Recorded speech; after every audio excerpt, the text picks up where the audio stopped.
जीवनी शक्ति कैसे जगाएं? पाठ 15 घटे सो बटे। उपवास काल में जो भोजन हम नहीं खाते उसका वितरण करना चाहिए। उपवास से भगवान की निकटता प्राप्त होती है। भगवान घट घट वासी हैं। वे हमारे अंदर भी हैं और दूसरों के अंदर भी हैं। भगवान कृष्ण ने स्वयं कहा है, अहम वैश्वानरो भूत्वा प्राणिनाम देहमाश्रितः। श्री गीता 15:14। अतः सबके अंदर भगवान जानकर भोजन का वितरण करना अति आवश्यक है। श्री रामचरितमानस के उत्तरकांड में कागभुशुंडी ने गरुड़ से भी यही बात कही है।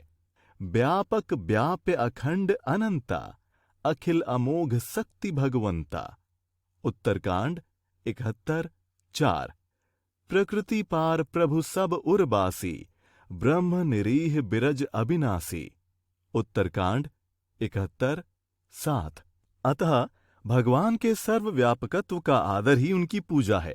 शरीर के स्तर पर सब में भगवान का वास मानकर भोजन बांटना भगवान की ही पूजा अर्चना है।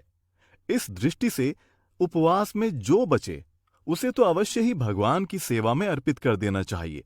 इसमें सावधानी इस बात की अवश्य बरतनी चाहिए कि जिनमें बांटा जाए वे शारीरिक दृष्टि से हमारे कोई संबंधी या रिश्तेदार न हो।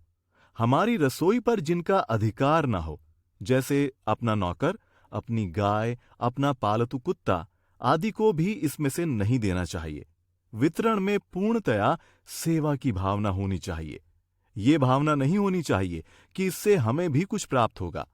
अपना परम कर्तव्य मानकर सर्वव्यापक प्रभु की सेवा के प्रतीक के रूप में ये वितरण इस भाव से करना चाहिए कि यदि पाने वाला स्वीकार कर ले तो मैं कृतार्थ हो जाऊं।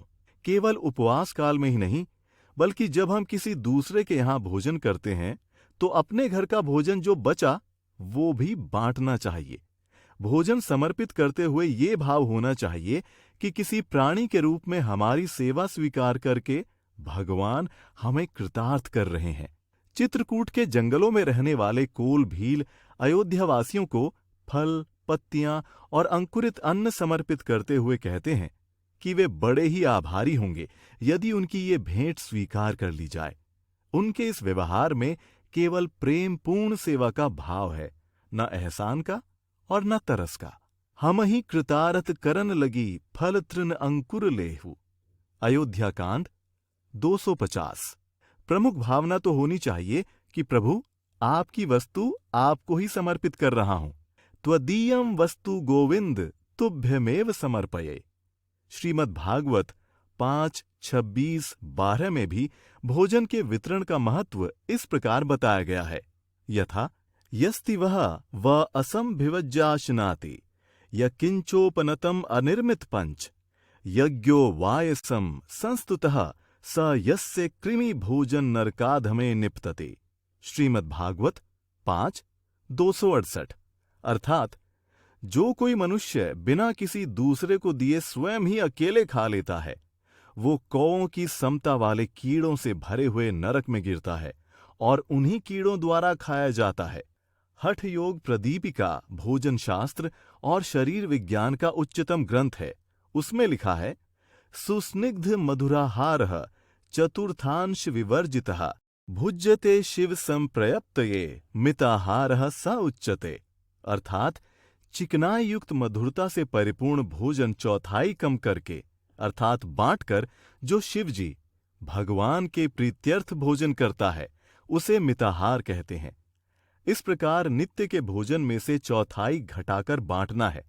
उपवास काल में भी बचे हुए अर्थात न खाए गए भोजन को बांटना है।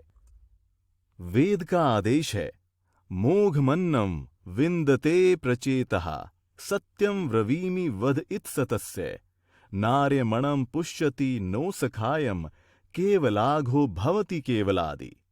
मैं सत्य कहता हूं कि वो भोजन मृत्यु के तुल्य है जिसे दूसरे के अंदर बैठे वैश्वानर ईश्वर को बिना अर्पण किए खाया जाता है।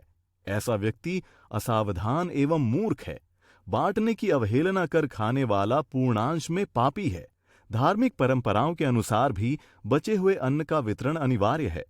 एकादशी का व्रत यानी उपवास रखने वाले हिंदू के लिए द्वादशी को व्रत तोड़ने से पूर्व अर्थात भोजन करने से पहले ही एकादशी व्रत के दिन का बचा हुआ भोजन दूसरों को अर्पित कर देने का नियम है। मुसलमानों में रोजा के दिनों में बचाए हुए अन्न धन आदि को खुदा की राह में बांट देने का नियम है। श्री गीता के अनुसार भी जो लोग केवल अपने लिए ही अन्न पकाते हैं और अकेले ही खाते हैं वे पापी हैं और पाप ही खाते हैं। संपूर्ण विश्व के कण कण में ईश्वर है, अतः उसे अर्पित करके ही भोजन करना चाहिए। किसी अन्य की संपत्ति का लोभ नहीं करना चाहिए। ईशावास्यमिदं सर्व यत् किंच जगत्याम जगत तेन त्यक्तेन भुंजिथा मां गृधः कस्य स्विद्धनम। श्री गीता 3:13 के अनुसार भी जो केवल अपने लिए खाते हैं वे पाप खाते हैं। भुंजते ते त्वघम पापा ये पचन्त्यात्म कारणात्। उपवास का पूर्ण लाभ प्राप्त करने के लिए अन्न परित्याग के साथ साथ बचे हुए भोजन को भगवान के नाते बांटकर सेवा करना आवश्यक है। जो घटे सो बटे को चरितार्थ करने से उपवास के मनचाहे लाभ प्राप्त हो सकते हैं।